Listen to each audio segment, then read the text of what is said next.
anatomía. Como vemos ahí, ¿no?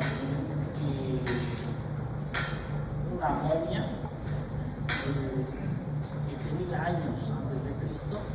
Entonces se identifica a este nivel la presencia de una litiasis vesical, ¿no? Entonces,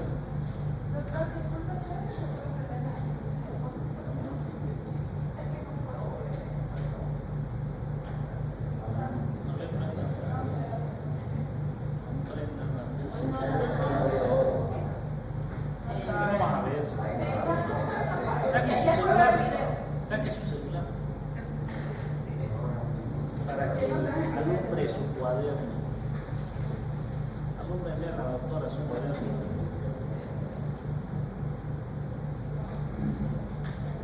Estos son conceptos donde hablan, ¿no? Hipócrates, 460 años antes de Cristo, realizó una descripción clínica de litiasis. Celso en el siglo I describió exhaustivamente la técnica de litotomía de Suzuta, que es la litotomía convencional. Racés formuló la teoría de la formación de cálculos por exceso de sales en la orina. En el siglo XIX ya se tenía idea de qué era. Y Avicena fue el primero en caracterizar la vejiga e intentar disolución de los cánones.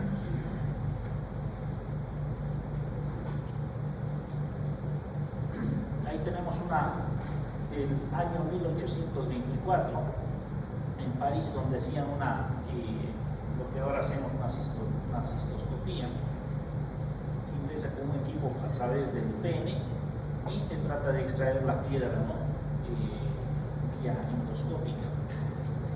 Entonces, actualmente ya no es así tan cruento, donde se mete por el pene un cistoscopio y tratar de extraer la piedra, ¿no? Directamente, cuanto más endoscópica y menos invasiva sea la cirugía, mucho mejor para el paciente, ¿no? Para su reincorporación laboral. Entonces, se está trabajando en hacer menos cirugías abiertas. Anteriormente, en mi época, cuando estábamos de solo hacíamos cirugías abiertas, ¿no?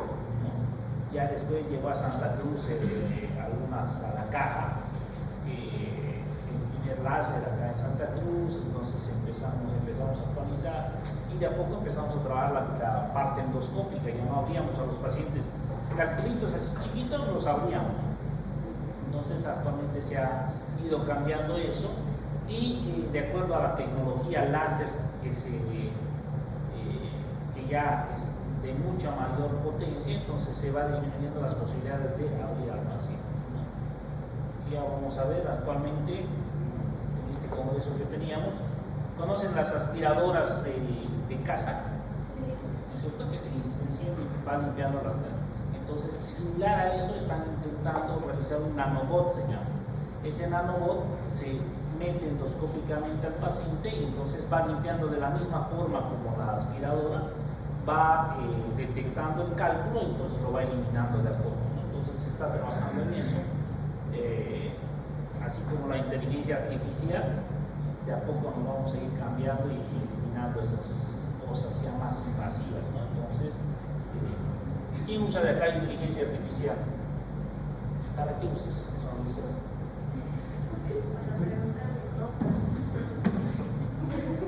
¿Qué clases de preguntas?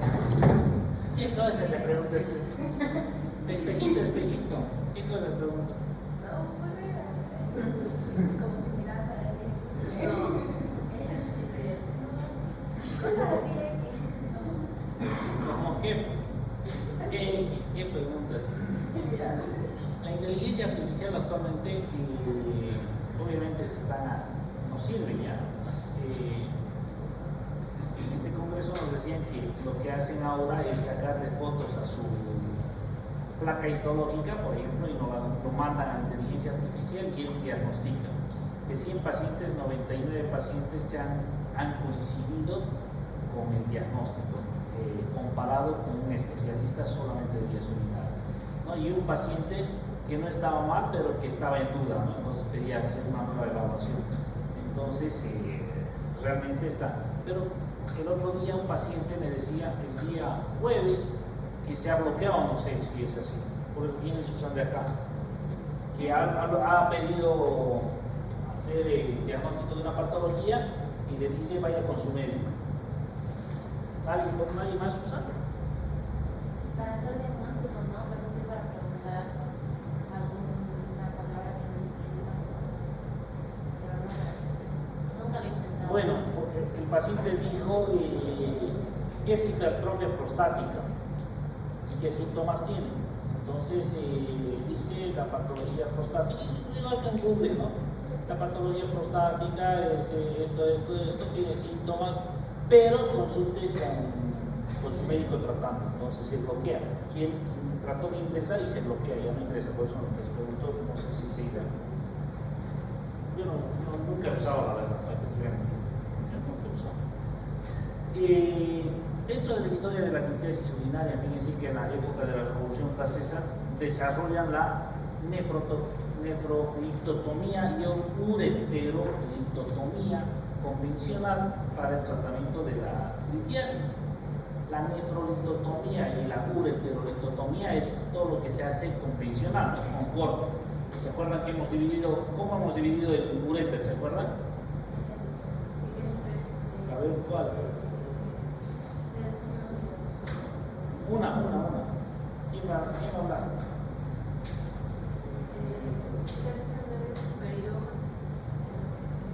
¿El superior de dónde va?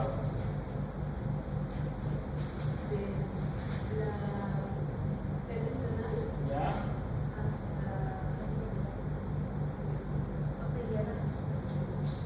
Fátima.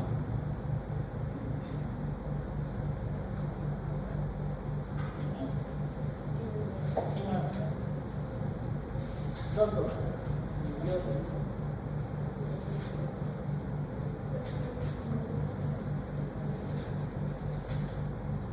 Gutiérrez. ¿De dónde? ¿Recuerdas? Vicky. Allá atrás. Nadie. Les voy a regalar 2 puntos en su pasión. 3. ¿Quién está esperando eso? Vamos.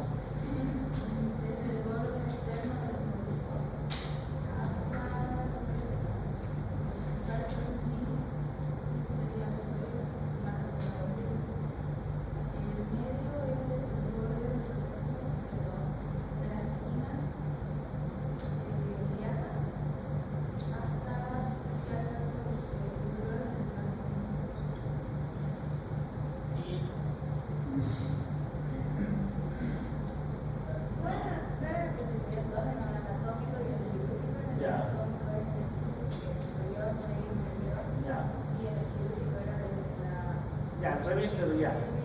¿De dónde? ¿Superior, medio, inferior? ¿De dónde a dónde?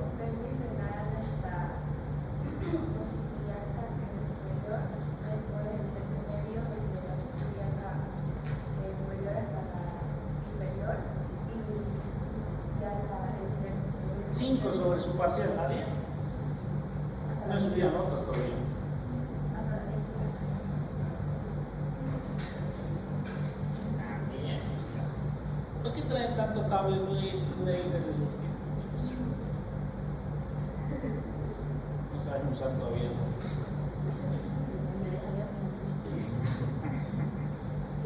Tercio superior desde la salida de la pelvis hasta la porción superior del sacro. Desde la porción superior del sacro hasta la porción inferior, tercio medio. Tercio inferior desde la porción inferior del sacro hasta su ingreso a la vejiga. Ese es su división ya. Entonces, si se dan cuenta, antes se tenía que hacer el corte de acuerdo al lugar del cálculo. Si estaba en tercio superior, que es más o menos de acá para acá, entonces era cornudotomía. Cuando era de acá para el promontorio, teníamos que hacer una Gibson, que es así, una incisión. Entonces, si es que era intravesical o ya cerca a la vejiga, entonces se entraba con una fan, una mediación intraumbilical. Entonces, traumático, ¿no? Bueno, ahora yo lo veo arcaico ya eso, porque a un paciente que es formador de cálculo, que cada 2 años va a formar piedras, entonces hacer una cirugía abierta, obviamente le solucionaba ese problema, pero no pensabas en un futuro, ¿no? Cómo iba a estar el paciente. Entonces, eso se ha ido sacando ya de la práctica. Entonces, se Seguramente la hacen en lugares donde no tienen todavía los equipos, pero casi ya no. En el siglo XX, ¿no? Explosión de los conocimientos aplicados al estudio y tratamiento de la litiasis renal, es lo que les decía, cada día se avanza más para la litiasis, para trabajar sobre el tratamiento. Si bien lo ideal que sería trabajar sobre la prevención, ¿no? O sea, que no formemos cálculos, eso sería lo ideal, pero todavía no se trabaja en eso. Fíjense que la litiasis en nuestro medio es alta.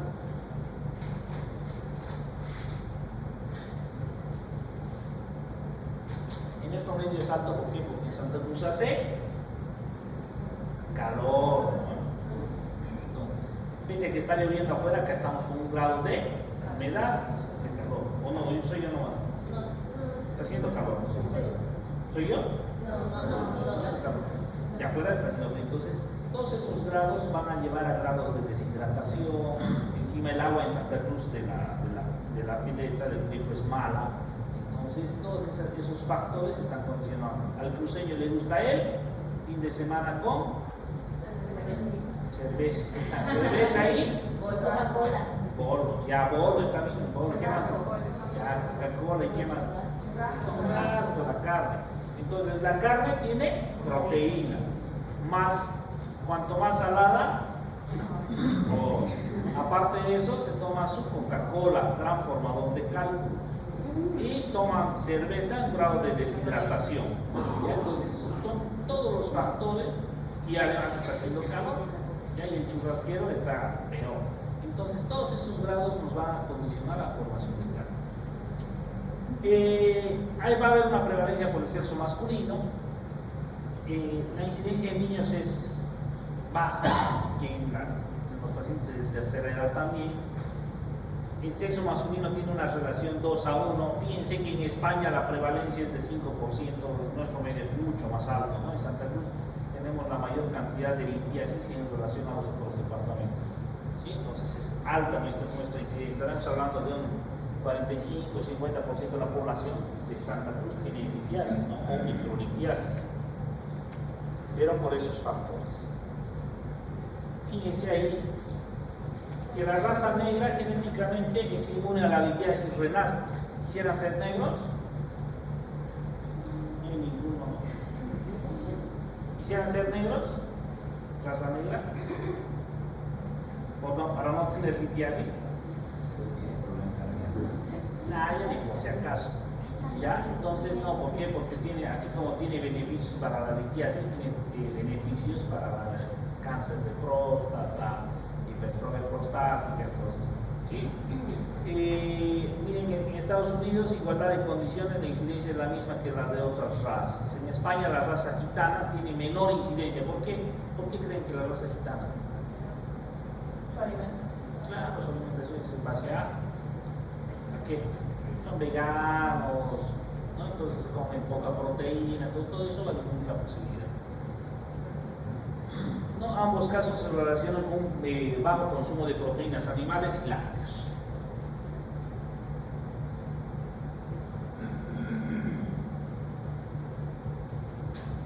¿Está en relación a la herencia? Sí, tiene una cierta predisposición genética, ¿no? El gen HLA-B27, estos que tienen ese gen, generalmente va a ser más propensos a la formación. Más que esto, sí estamos en relación con las hipercalciurias familiares, ¿no? O patologías como alteraciones a nivel de la hormona paratiroidea que estén condicionando a la formación de calcio. Entonces, sí tiene su relación, pero más que una relación genética, se va a basar en costumbres, dientes. ¿Sí? Así es. Sí, en casa, ¿quiénes tienen niños? Menores de 10 años. Delante de la mano. ¿Toman Coca-Cola? De mi casa. Con agua. Ya, entonces. Fines de semana. Toman Coca-Cola. Ya, entonces. A mí me gusta la Coca-Cola, sí es adictiva, ¿no? Pero tomen. mejor para nosotros. Entonces sí, la Coca-Cola es un gran formador de cálculo. No solo la Coca-Cola, la Pepsi-Cola, la Coca-Cola, la Mendocina Cola, todas las colas ayudan a formar cálculo. ¿Ya? ¿Perdón? No, las gaseosas decir no. No, pero tiene mayor predisposición por las colas. ¿Ya? Todas las colas. Ahora el bico están acostumbrados en nuestro medio, ¿cierto? A consumir el bolo, todo está de moda ya. Aquí quiénes golean.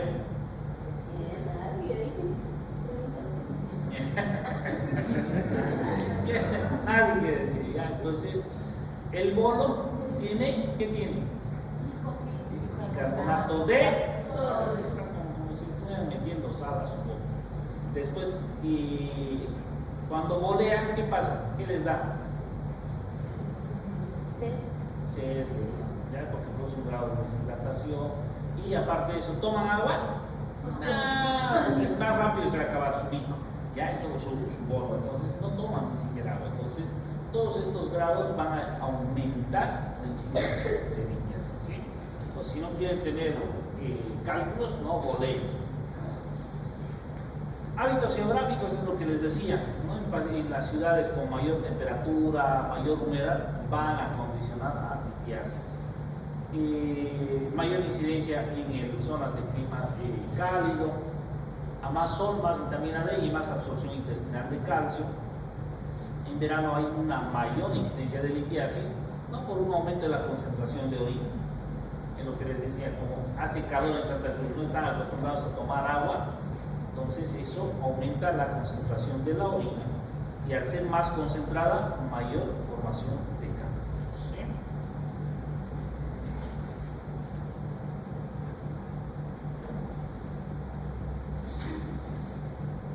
Ingesta de líquidos, el que toma líquidos tiene poca probabilidad de formar cálculos. ¿Cuál es la ingesta ideal de líquidos? Es 2 a 3 litros diarios, ¿ya? 2,5 litros diarios. Entonces, pero esto también hay que valorar que el paciente no tenga patología cardíaca, para no sobrehidratarlo, o que si obviamente tiene insuficiencia renal, no van a hacer tomar 2 litros al paciente, ¿no? Entonces, hay que ver de acuerdo si es hipertenso, no podrá consumir sus 3 litros de agua al día. ¿Por qué? Porque le va a aumentar la posibilidad de que esa hipertensión esté descontrolada. Entonces, hay que valorar esos datos.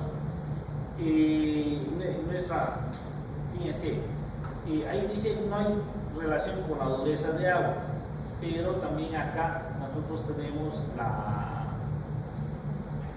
cuando hierven el agua, ¿qué pasa? Sale blanco. Entonces lo mismo, cuando nuestro riñón está filtrando, entonces va a condicionar a cloruro de calcio, ¿no? Cloruro de magnesio que tiene nuestra agua. Entonces esto va a condicionar también a las litiasis. Las dietas, cuanto mayor consumo de lácteos, el consumo de lácteos tiene que ser normal. ¿Ya? No podemos exceder, no podemos tomarnos como agua lácteos, no, pero sí tenemos que consumir la cantidad de lácteos necesarios al día, su vaso de leche al día, huevo.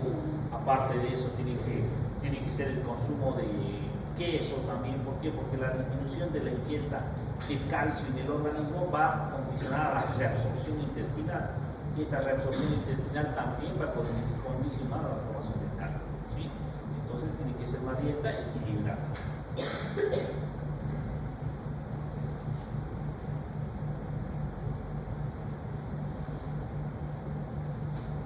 ¿Tiene relación con la ocupación? Sí, tiene relación con la ocupación.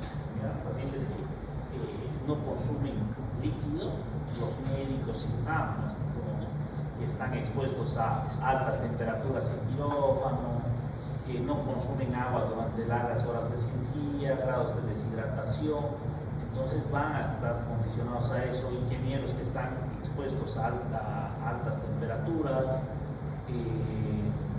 pilotos. Los pilotos sí, porque no les dejan beber agua desde que despegan, ¿ya? Entonces tienen altas horas de viaje, entonces sin consumo de líquidos. Entonces dentro de los militares, que esto relación con ellos, los que más hacen litiasis son los de la Fuerza Aérea, ¿ya? En relación a los del Ejército, a los de la Naval, los que más hacen litiasis son los de la Fuerza Aérea, pero justamente por eso, ¿no? Porque hay bajo consumo de líquido, no les dejan consumir líquido, entonces eso le va a condicionar. ¿Estrés tiene alguna relación? No, ninguna, ¿sí?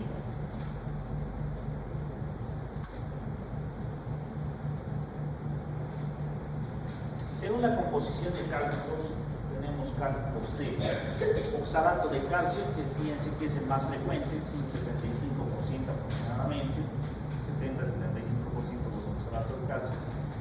Tenemos los de fosfato amonio magnesiano, que son los segundos en valencia, que son en un 15%.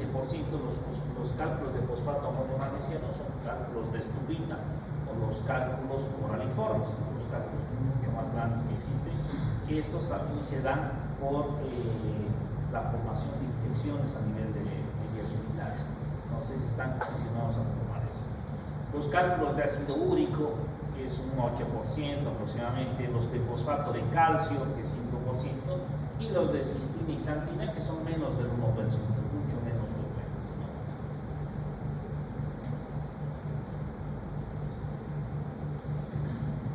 ¿Cómo se hace el diagnóstico? El diagnóstico es en paciente asintomático, se puede hacer por un chequeo general que se realice, se solicita una ecografía, entonces en una ecografía o una radiografía se puede llegar al diagnóstico en los cálculos asintomáticos, ¿no? Pero cálculos sintomáticos sí están en relación con los cólicos nefríticos o cólicos renales, que van a tener dolor intenso. Ya de acuerdo a la ubicación del cálculo se va a localizar el dolor, pero el dolor es tan intenso que incluso dicen que supera al trabajo del parto. ¿Quiénes han tenido parto acá? ¿Tienes ascendido o has tenido? No, ¿has tenido hijito? No. El dolor es intenso en el trabajo de parto, ¿ya? Y se asemeja, incluso supera el cólico nefrítico al trabajo de parto. El dolor se va a localizar ahí, porque les decía la división del cálculo, ¿no? Tercio superior, medio, inferior. Entonces, de acuerdo al lugar, lo que la doctora nos decía con la intersección de los rectos, esos son los puntos ureterales, ¿ya? El dolor se va a dar de acuerdo a la localización del cálculo. Cuando están en tercio superior, el dolor va a ser en región dorsolumbar con irradiación a flanco. Puede llegar a genitales, ¿ya? Pero el dolor es en región dorsolumbar con irradiación a flanco o fosa ilíaca, y puede existir irradiación a nivel intestinal.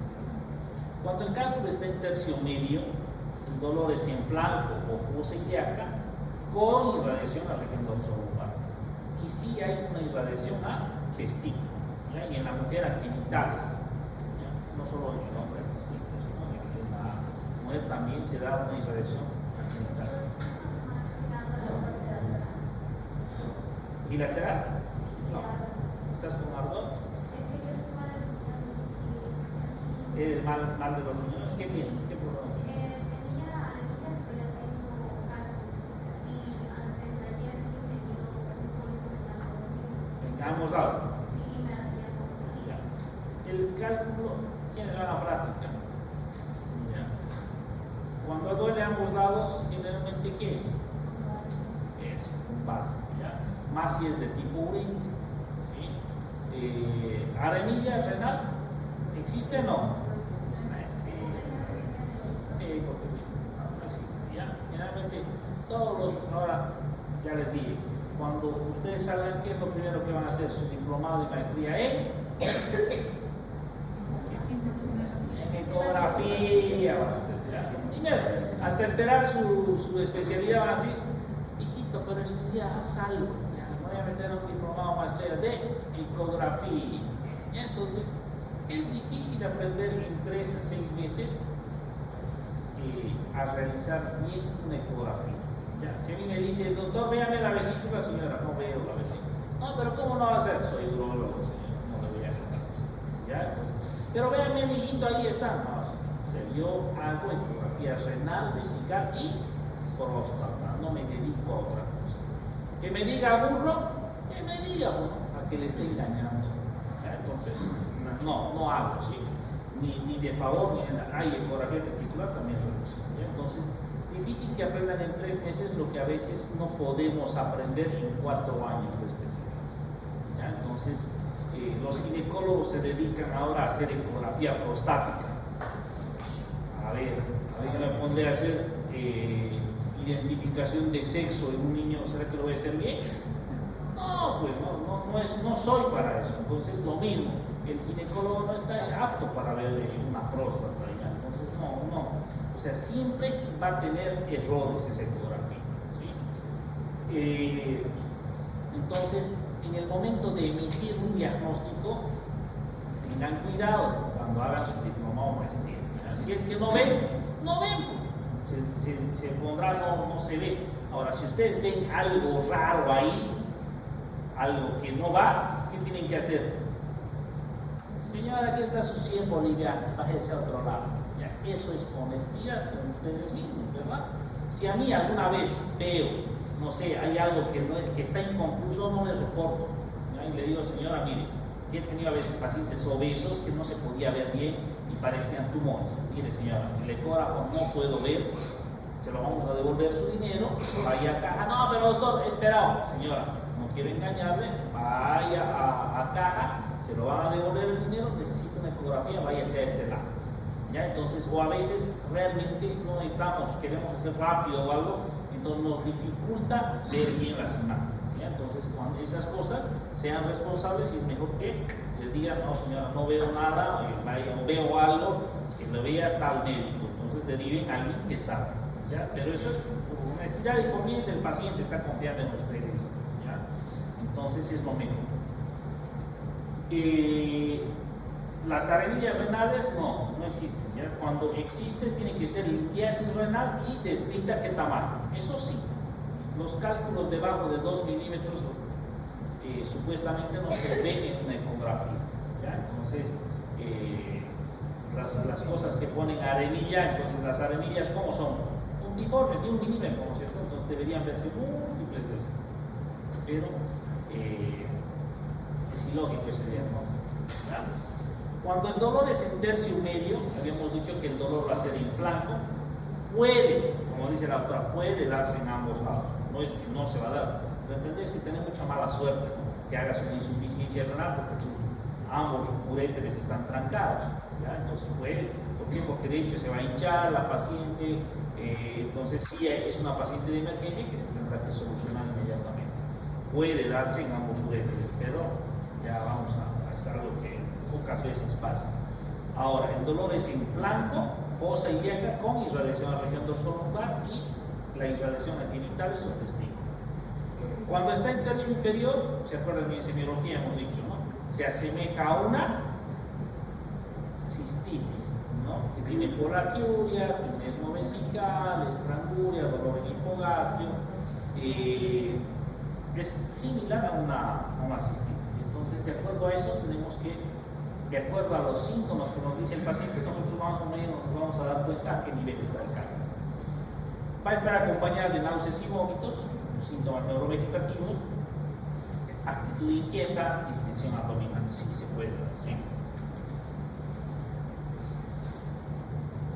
Para el diagnóstico sí es importante determinar el tamaño del cálculo.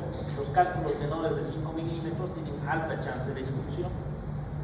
Posición del cálculo no es lo mismo que esté un cálculo en tercio superior estancado a que esté en tercio inferior. Si está en tercio inferior, la posibilidad de expulsión del cálculo es mucho más alta en relación a uno que esté en tercio superior.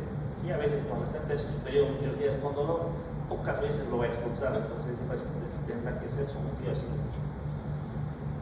La repercusión obstructiva del cálculo, ¿a qué se refiere eso? A que si es que está estancado, no está pasando la orina como debe pasar, entonces puede condicionar a cuadros infecciosos. ¿Sí? Entonces se tiene que evaluar eso. Y la constitución del cálculo, sí hay que evaluar cuando el paciente sí está en mal estado general, para ver, porque si es un cálculo infeccioso, entonces ustedes tienen la chance de que cuando estén fragmentando puedan producir una sepsis. Entonces, hay que tomar en cuenta eso. Para hacer litotripsia extracorpórea con ondas de choque, sí, también evaluamos el cálculo, porque los cálculos más duros, ¿no?, son los que no clasifican los cálculos. ¿Se acuerdan cuánto de unidades Hansfield hemos dicho un cálculo que tiene? En imagenología hemos hablado. Ya el cálculo tiene la dureza de un hueso, ¿no? 1200 unidades Hansfield. Entonces, cuanto menos unidades Hansfield, mayor éxito para una litotripsia extracorpórea. Cuanto más unidades Hansfield, el éxito va a disminuir.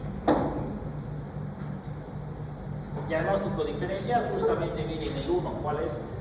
Lumbalgia. ¿Ya? El primer diagnóstico diferencial que deben hacer es la lumbalgia. Cuando le preguntamos, señora, ¿me duele el riñón? ¿Cuál? Ambos me duelen. Entonces, ¿cuándo hace qué, señora? Todo el tiempo. Y cuando levanta cosas pesadas, ¿le duele? Me duele. Cuando está en la noche y se levanta, ¿le duele? Sí, me duele. Cuando está echada, ¿le duele? Sí, me duele. Entonces es muy probable que sea una lumbalgia. Acá va a estar el otro dolor intenso, es la pancreatitis.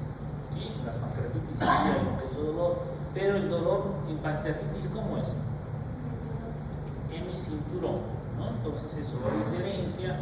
Las colelitiasis o cólicos biliares sí hay que diferenciar cuando son a nivel de dolores, a nivel de hipocondrio, con irradiación a la región dorsal, sí nos permite hacer un diagnóstico diferencial. Presencia de quistes en los ovarios o presencia de enfermedades pélvicas inflamatorias también nos permite hacer un diagnóstico. Eso vamos a hacer. La mujer muchas veces está asociado con flujo vaginal, ¿no?, en las pélvicas inflamatorias. También hay que hacer diagnóstico diferencial en las apendicitis. ¿Ya? En las apendicitis, el dolor sí, en la apendicitis es enfosiliaca, derecha, pero el cólico muchas veces se asemeja cuando el cálculo está a nivel del tercio medio y tercio inferior, entonces se relaciona, y muchas veces incluso las apendicitis tendrán cuadros de hematuria por la inflamación que tienen a ese nivel. Entonces tienen 6, 7, 10 hematíes por campo, entonces que nos hacen pensar que puede ser una apendicitis. Obviamente la clínica nos tiene que ayudar a hacer el diagnóstico diferencial, el examen físico también nos va a ayudar. Los tromboembolismos de la arteria renal, sí, es un diagnóstico diferencial por el dolor intenso, es uno de los dolores igual intensos que existen, tromboembolismo, pero cuando se hace la tomografía y hay así clínicamente hacer un diagnóstico diferencial difícil de tromboembolismo, y con una tomografía tiene que ser muy perito el imaginólogo que les haga la evaluación con una tomografía sin contraste. Traumas, los traumas sí, pero lo único que nos va a ayudar acá es el antecedente que tenga, ¿no?, de verse golpeado en ese nivel. ¿Cuáles son las medidas diagnósticas que se pueden hacer? En primera instancia, frente a una sospecha de cólico renal, lo que se solicita es una ecografía renal vesical. Ya que es realizado el diagnóstico de una hidronefrosis o sospecha de litiasis, la prueba confirmatoria es la tomografía computada. ¿Sí? Ese sí o sí no tiene que ver con un diagnóstico. La urografía extractora, si bien es un método bueno, ya lo solicitamos, habíamos dicho, no es de tanto en litiasis, no nos va a servir mucho, pero si es que no tuviera una tomografía, se solicitará una urografía extractora. En la ecografía, fíjense, lo que buscamos acá en la ecografía es esto, una hidronefrosis, ¿no? Frente a una hidronefrosis, sospechamos que el contexto en algún sector está ocluido. Estas son litiasis, fíjense con su sombrita sónica para abajo.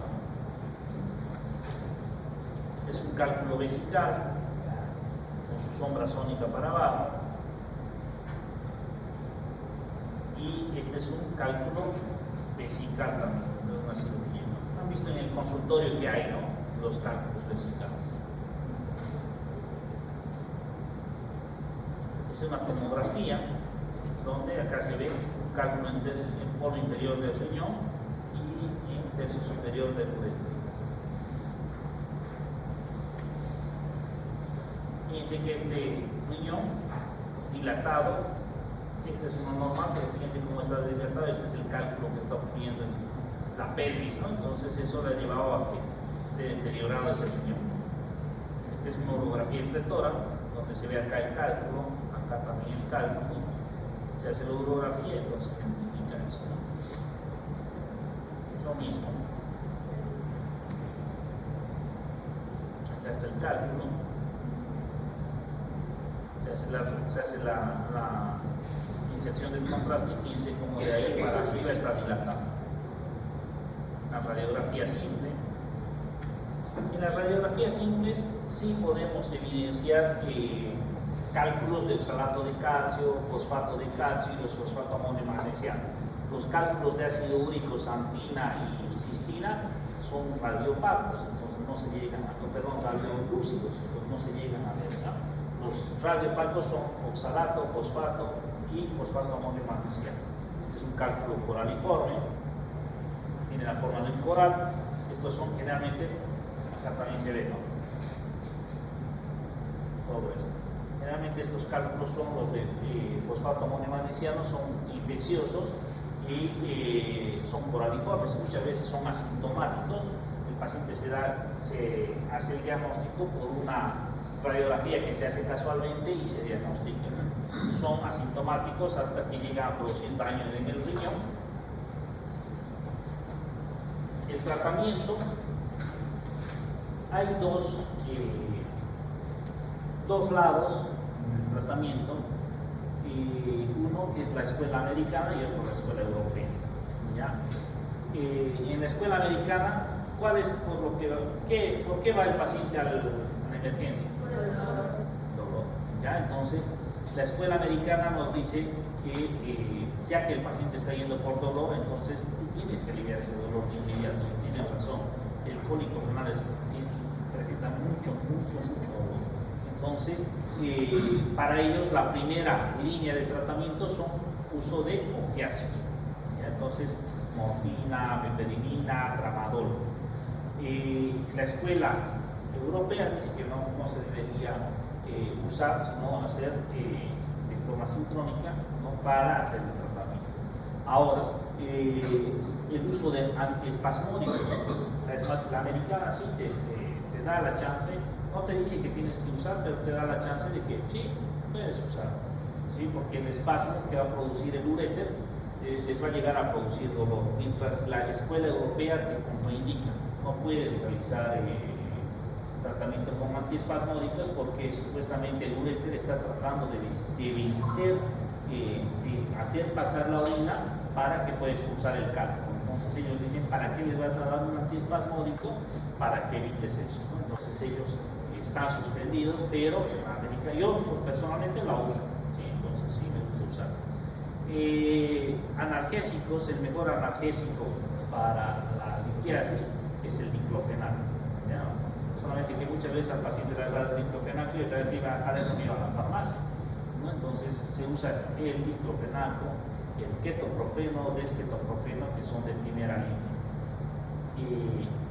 Endovenosos pueden usar un intramuscular, el ketorolaco, ¿no? Pero no es un medicamento de primera línea como el ketoprofeno, el diclofenaco, el desketoprofeno.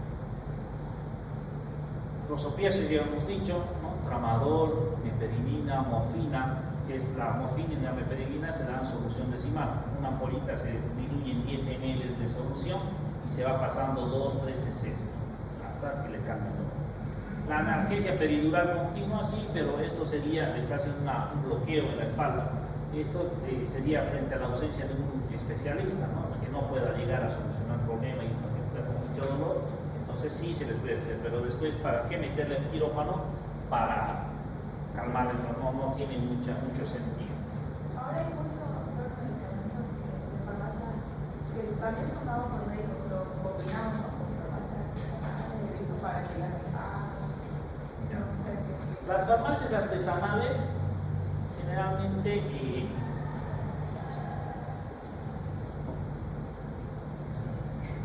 tienen combinóla con los médicos. ¿Ya? Pocos medicamentos son buenos, ¿sí? Y más las artesanales chanchitos que hay, ¿ya? Esas artesanales están preparando un medicamento que en realidad no sabes qué le están colocando, ¿sí? En qué cantidades está siendo fraccionado, ¿sí? Entonces, yo la verdad no confío. ¿Qué medicamentos sí hago preparar en ocasiones, pero que igual no estoy de acuerdo? Pero si el paciente va a tu consultorio y no le vas a dar medicación, entonces se va en desconforme, totalmente desconforme. Entonces, echo cola para que me diga que tome agua. ¿Ya? Entonces, lo que les hago preparar es citrato de potasio más citrato de magnesio y ácido cítrico. ¿Sí? Eso para disminuir las formaciones de cálculos en un futuro, no para que expulse la piel. ¿Ya? ¿Por qué? Porque ese medicamento no llega a Bolivia, solo hay el citrato de potasio. Entonces, y en el único lugar que realmente confío es en Scanferra. Creo que es el laboratorio más serio en cuanto a artesanales. ¿Ya? Entonces, las otras, no sé, si alguna vez ven una receta, es que, por decir, a veces nosotros damos, por decir, Tamsulón para una farmacia, pero nos regalan los recetarios, los de Mia Pharma, los de farmacia artesanal, no, pues nosotros necesitamos esas hojas, les mandamos y el paciente, pese a que le dicen, señor, vaya a una farmacia, Farmacor, Okinawa, va a la artesanal y vuelve, doctor, no me ha hecho nada su medicamento, ¿de dónde? ¿Pero qué tableta tomó? Este es el que me ha hecho preparar. ¿Ya? Entonces, es la única forma que nos equivocamos, pero sí, yo uso, del que confío, es en Scanferra. Incluso hay para las vejigas neuroquímicas clásicas que no contraen, hago preparar el miotonachol, que en relación, me dicen los pacientes, es muy caro. Por decir, el miotonachol cuesta las 60 tabletas, me cuesta para un mes, me cuesta 1.000 bolivianos ahí. Van a la farmacia del frente, que es Mia Pharma, no sé qué cositas, cuesta 200 bolivianos, ¿ya? Pero hemos hecho la comparación en el mismo paciente, no hay efecto, ¿ya? Entonces, y con varios artesanales, entonces por eso no confío en las otras, ¿sí? Pero en eso no es que le esté haciendo propaganda a Scanferra, ¿no? Pero es lo único que receta. Pero no me van a ver recetar por decir, o sea, hay algo preparar cuando no existe en el mercado, ¿sí? Pero después, hasta mis medicamentos, la tamsulosina y eso, no hago preparar, porque igual te estás jugando tu prestigio, pues no puede ser que te dé tu remuneración, pero te estás jugando tu prestigio. Entonces, si bien ganarás plata, no le estás haciendo bien al paciente. Fíjense ahí, el tratamiento según el tamaño del cálculo. Cálculos menores de 5 milímetros o iguales a 5 milímetros, alta incidencia de expulsión espontánea. Y a medida que va aumentando el tamaño del cálculo, va disminuyendo la posibilidad de la expulsión. Cálculo más infección urinaria, lo que se debe hacer es una derivación. Si el paciente está con un cuadro séptico o está con una infección urinaria fuerte, no se puede trabajar el cálculo. Lo primero que se tiene que hacer es desobstrucción. ¿Cómo? Nefrostomía, o sea, pinchar el riñón para que salga por ahí la orina, un catéter doble J, una cirugía clásica que es las convencionales, no le vas a abrir al paciente por evitar eso, ¿no? Entonces, ¿cuándo puedes hacer nefrostomía, colocación de un catéter? Y después de que se libere la infección, de que ya no tenga un cuadro infeccioso, recién se entra a operar el cálculo, ¿sí? Este es el doble J.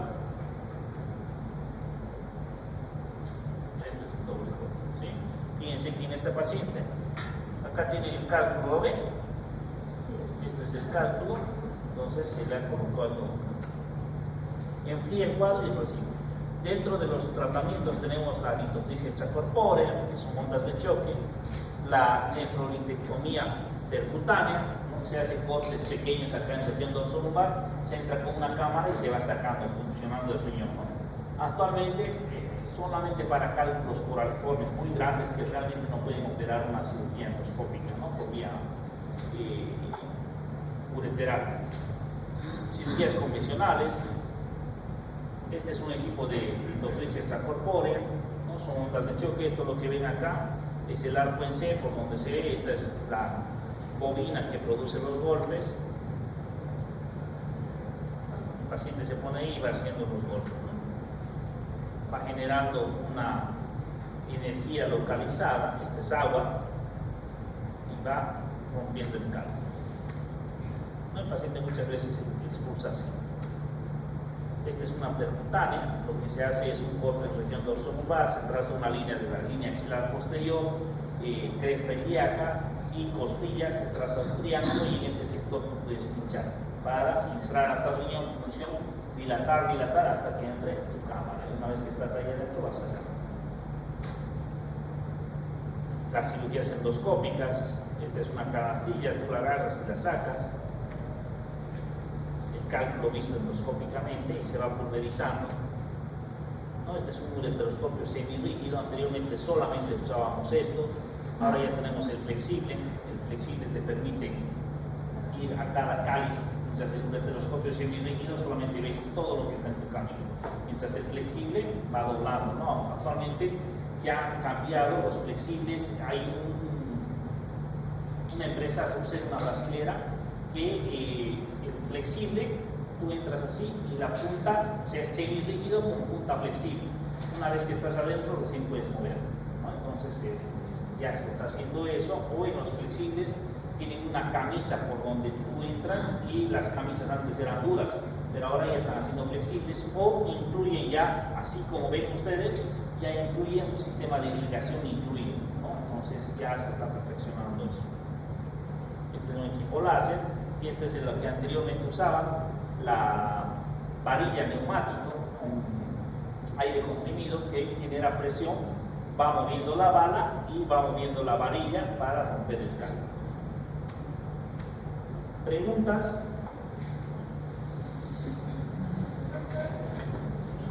¿Cuánto tiempo se deja el paciente después del acceso? De 10 a 14 días ya. Actualmente lo que indica 7 días, pero a nosotros todavía nos parece muy poco el tiempo. 7 días es muy poco.